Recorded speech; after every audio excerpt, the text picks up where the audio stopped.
সকলকে good morning. এখন বাজে 7টা। এখন আমি বেরিয়ে পড়েছি যোজোদার বাড়ি থেকে। যোজোদা এখান থেকে শুরু করেছিল তেপান্তরের পথ। এখান থেকে যায় শ্রীলঙ্কা, তারপর ভারতের বিভিন্ন জায়গায় এখনও ঘুরে বেড়াচ্ছে। হঠাৎ দাদাকে পেয়েছি।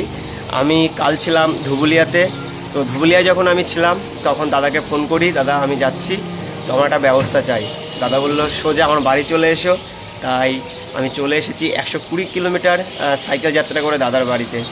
তো আমি দাদার কাছে সেরকম সাইক্লিস্ট কিছুই না। দাদা আমার থেকে অনেক অনেক দূরে গেছে, অনেক রাইড করেছে। তো দাদার মুখ থেকে কিছু শুনে নেবে তোমরা। দাদা কিছু বলবে?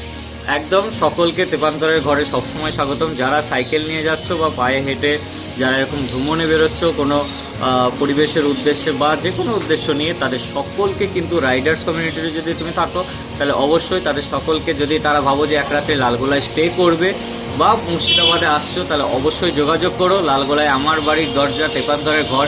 যেহেতু আমি ভ্রমণে থাকি তখন অনেক দরজা আমার জন্য খুলে যায়, সেহেতু আমার তেপান্তরে আমার ঘর সবার এইরকম ট্রাভেলারদের জন্য কিন্তু খোলা।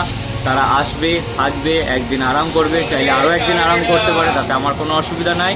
তবে সকলকে অনুরোধ তোমরা আসো, আর আমি আমার অভিজ্ঞতাগুলো শেয়ার করব যাতে তোমার জার্নি আরও ভালো হয়, এবং তোমার যদি জার্নি তোমার থেকে অভিজ্ঞতা নেব যাতে আমি আমার জার্নিকে আরও ভালো করতে পারি। তো এইভাবেই কিন্তু চলা, একে অপরকে সাহায্য করে।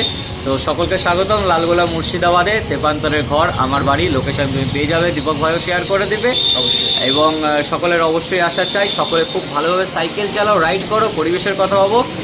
জয় হিন্দ, বন্দে মাতরম। তো চলো, এখন আমি বেরিয়ে যাব।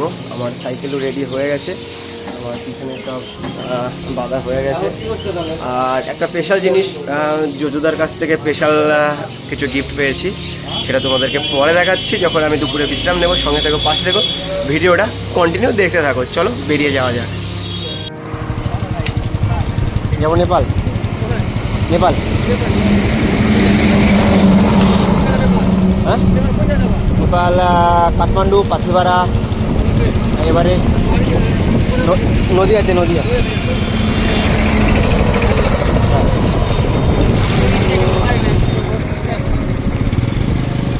তো আমি ফারাক্কা থেকে আর মাত্র 30 কিলোমিটার দূরে আছি। লালগোলা থেকে বেরিয়ে পড়েছি। তো রাস্তায় পুরো ফাঁকা রাস্তা দেখতে পাবে। আমি বেরিয়ে এসেছি, অনেকক্ষণ ধরে খাবার খুঁজছি, আমি পাচ্ছি না, কিন্তু সত্যি ভগবান আছে, এই যে পেয়ে গেছি। তো যখন আমি এখান দিয়ে উঠছিলাম হেঁটে হেঁটে, তখন একটা গাড়ি দাঁড়াই এবং আমাকে জিজ্ঞাসা করে কিছু খেয়েছো? আমি বললাম সকালে বেরিয়েছি, চা খেয়েছি, জলটা খেলাম কেবল, তা হাঁটছি। তো ওই গাড়িটা কাকিমা বললো ঠিক আছে, আমাদের কাছে জিলাপি আছে, তুমি খাও, খেয়ে যাও। তো অসংখ্য ধন্যবাদ তাকে। এই যে এইভাবে ছোটো ছোটো সাহায্য, আর এটুকুনি খেয়ে পেটটা ভরবে, তারপর আবার এগিয়ে যাব। সত্যি ভগবান আছে, আর তোমরাই ভগবান, মানুষকে উপরে সাহায্য করে।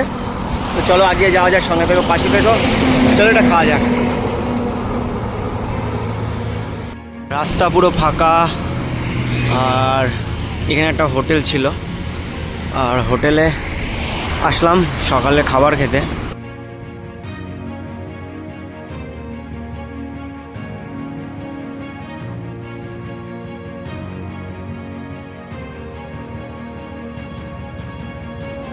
তো তোমরা দেখতে পাবে চলে এসেছে ডাল, চেনা আলুর তরকারি, শাক, আলু সেদ্ধ আর ভাজা। চলো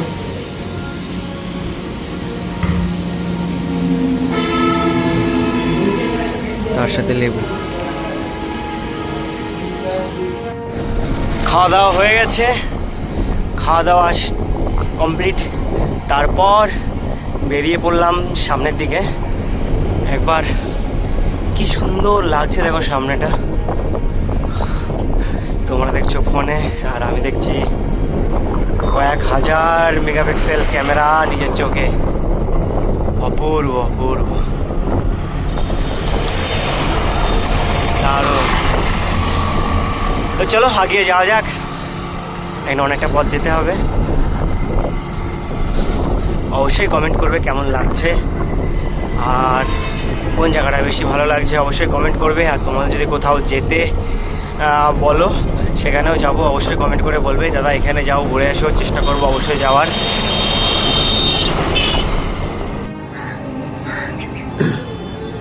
আমি এখন বসে আছি ফারাক্কা থেকে 13 কিলোমিটার আগে। আর এই যে আমার সাইকেল, আর এই জায়গাটা দেখতে পাচ্ছ, এখানে এখন স্নান করব, ফ্রেশ হব, তারপর আমি সামনের দিকে এগিয়ে যাব। বাইরে দেখো প্রচুর রোদ, অনেকটা পথ চলে এসেছি, এখন অনেকটা পথ যেতে হবে। তো চলো এখন স্নান করে খানিকটা সময় এখানে বসে তারপর আবার সামনের দিকে এগিয়ে যাব।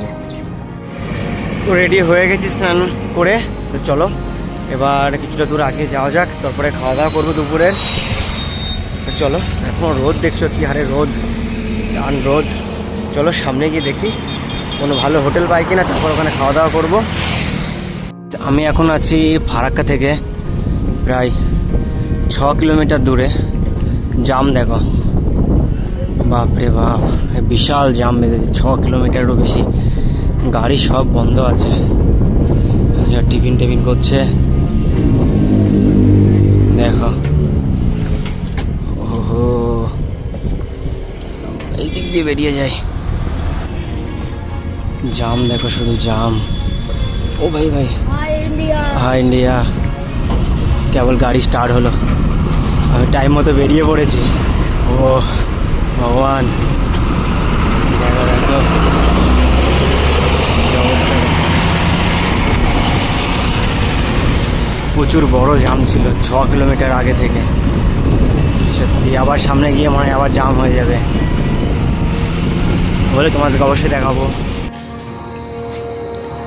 সবাইকে গুড ইভিনিং। আমি পৌঁছে গেছি ফারাক্কা ভারত সেবাশ্রম, এখানে চলে এসেছি, দেখতে পাবে আমি এখানে বিছানা করে নিয়েছি, স্নান হয়ে গেছে, জামা কাপড় সব শুকাতে দিয়ে দিয়েছি। চলো এবার আশ্রমের চারিপাশটা তোমাদের একবার ঘুরে দেখাই, চলো। তো গাইস এই সে আশ্রম, তোমরা চাইলে এখানে এসে থাকতে পারো। এটা ফারাক্কার ঠিক কাছে, ফারাক্কা গেটের একদম কাছেই ভারত সেবাশ্রম, এখানে সবাই আসতে পারো, খুব সুন্দর।